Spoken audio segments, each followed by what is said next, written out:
Hello. This is agronomist Fred. Once again, in class, on-job training class, like it has always been. Today, I'm visiting one of my farmers that I work with in a big project, greenhouse farming. As you can see, this a greenhouse, capsicum farming. We have a total of 3,000 seedlings inside this greenhouse. At my target, or what I'm anticipating for, is 3 and above kgs of good production of these capsicum, which is colored capsicum, red and yellow. And today I wanted to take you through some few things that you need to know, or some few things that you need to do, especially at this stage. As you can see, it looks like there is no walking path between the greenhouse or inside the greenhouse. The plant are very healthy. So far I can see a good production out of this, because like they usually say, a chick that will become a cock is known the very first day it is hatched. From the preparation, if you remember, from the preparation we did very good manualing. We started with soil analysis, like it has always been my procedure. After soil preparation, we did good manualing. From manualing, the seedlings were ready. The seedlings were already in propagation. I had chosen the best varieties for red eye, and chosen Pasarela F1 for yellow, and chosen Ilang F1.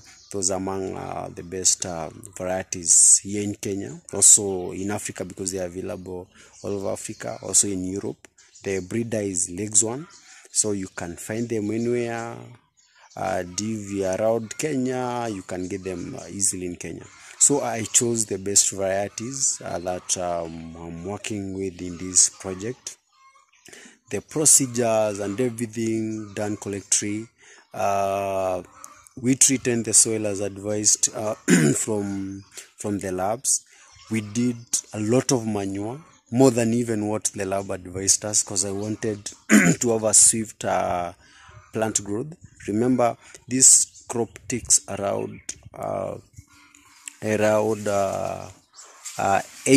to 12 months here. So you can see 8 to 12 months inside the greenhouse. It's not a joke. You need to prepare yourself well. You need to make sure the crop has ready nutrient. There is available nutrient.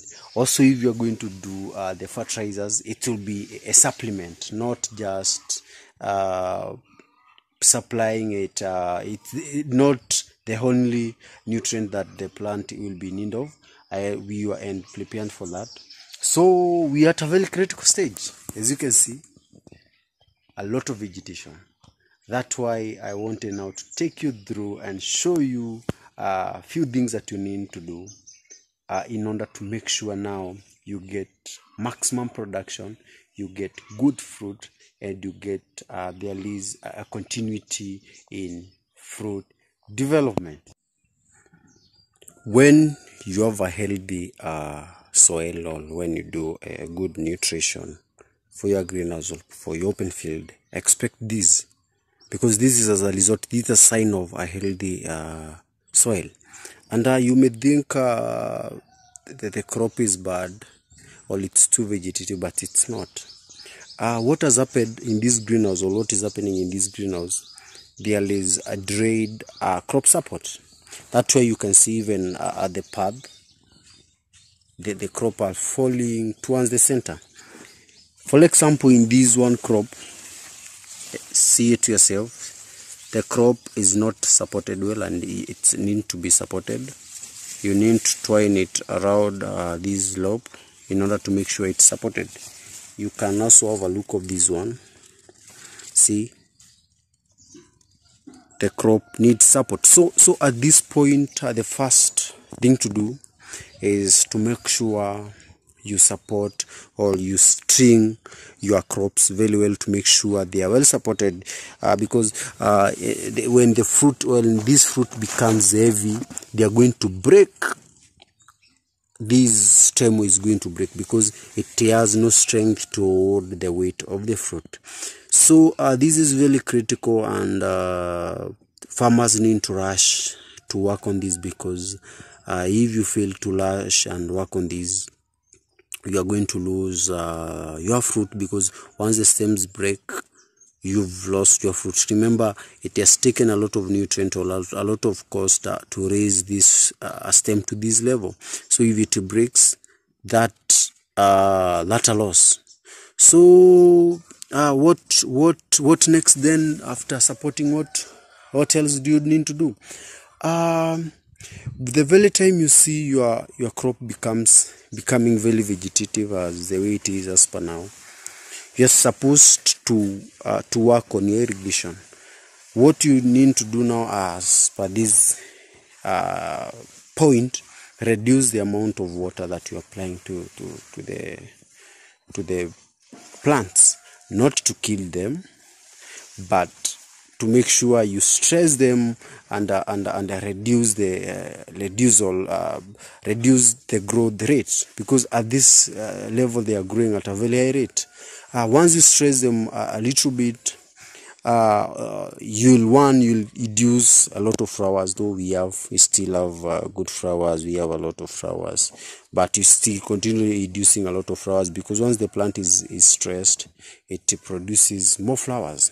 Then you'll give it room for tying and supporting the plants, in order to make sure now you get a good support and the crop is well supported, because remember we want to support it. From talking of stressing the crop, you cannot deny it water completely. You cannot deny water completely. What you do is reduce the regime or how you have been watering it. Maybe you have been watering it thrice per day. You now start watering it twice per day. You have been watering it every day.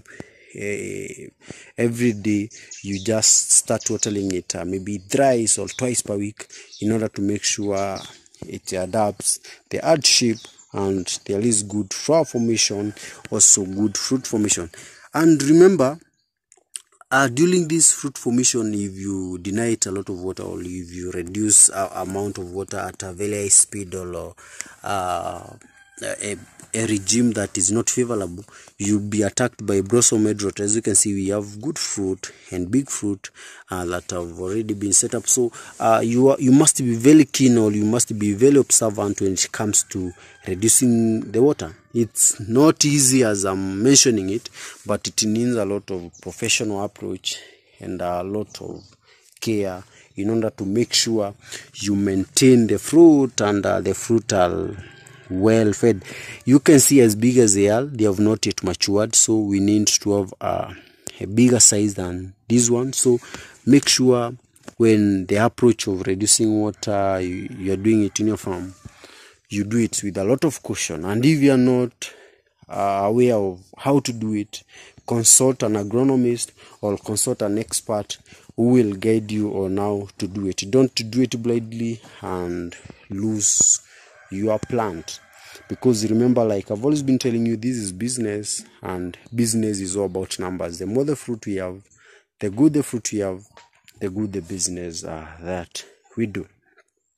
Also, to touch on some few things on diseases and on pests. At this stage, we control a lot of thrips that attacks the flowers. We also control powdery mildew and downy mildew that attacks the leaves. If you don't know how to control them, you can go check my previous videos that I've done on controlling pests, controlling disease, how to identify these pests, how to identify the diseases. Also, you can check on how to support the crops. I've already done quite good training from planting to how to check the disease, how to support the crop. So you can go and have a look of them. This is just a review on what you're supposed to do. Also nutrition, checking on nutrition, we need a lot of boron at this stage because we need more flowers. We need to maintain the fruit. Now we need zinc boron, not just boron alone. And also calcium is very important because, as you've seen, we have fruit that are coming out, that are developing, and that are doing very well. So we need a lot of calcium in order to make sure the fruit is good, the fruit has formed well, and we are selling healthy fruit. Like, just to repeat, I have videos that will guide you from planting up to harvesting of this capsicum, and it is on this channel, and you'll be able to learn from them. You check, and don't forget also to leave a review on them, or what you would like me to hand in these videos. That has been a good review on the crop, on the progress of the crop, as you can see, how it's supposed to be done, and what we are supposed to do, what has already been done. If you have not joined this channel, subscribe to this channel so that you can continue getting update on different crop farming, on different farming ideas, and different farming stories. Until next time, subscribe to this channel so that you can continue learning together. Bye.